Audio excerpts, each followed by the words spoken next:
Hello po, magandang hapon. Update po tayo dito sa unit na ginagawa namin sa Lumina Tansa. Ayan po. So, Armina SF po siya. Parehas lang po siya sa Angeli SF na 54 square meter po. Ayan.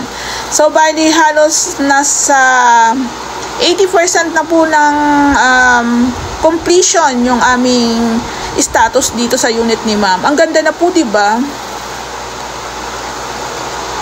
So, si client tuwang-tuwa. Ang ganda na daw. So, yung painting works po natin dito is first coating pa lang po yan. Wow, ang ganda ng pinto. Na-retouch na rin po siya. So, ang ganda po talaga ng combination ng gray, brown, white, and black.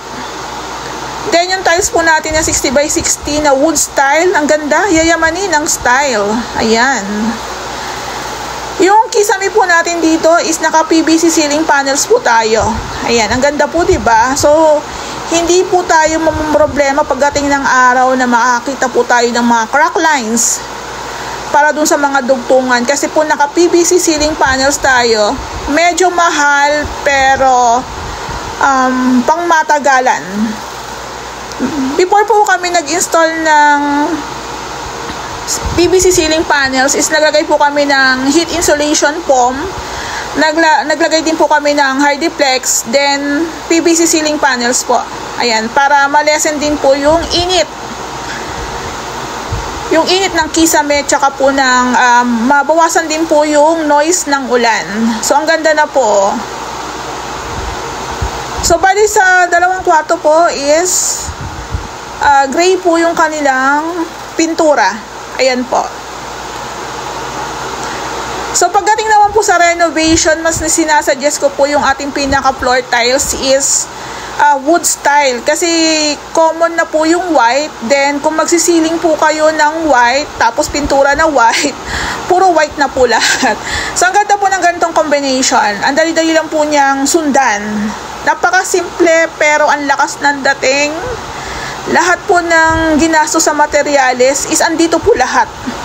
Makikita nyo po lahat, ayan. Kulang na lang po dito is blinds and yung mga accessories. Ayan po. So, hindi pa po tayo nakakapaglinis. Wala pa po tayong pintura sa ating handrail. Abangan nyo rin po yan.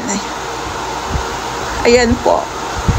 So, mostly po sa mga ginamit po namin ditong tiles is 60 by 60. Ayan. Meron din po tayo ditong cove ceiling na PVC ceiling panels din po yung ginamit.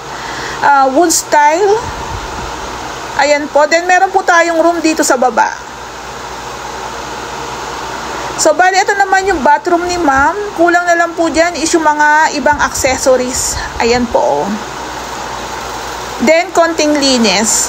Ang ganda na, no? Yung simpleng bird type ng Lumina Tansa is pag na-renovate ng maayos, ang ganda po. Ayan.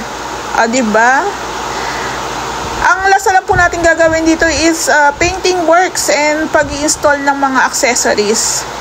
Dito naman po sa labas is naka-spandrel po tayo na wood style. Ang ganda rin po niyan. Mas perfect po siyang pang outdoor spandrel ceilings. Ayan. So, yung tiles po natin dito sa garage is ongoing na rin po. Malapit nang matapos.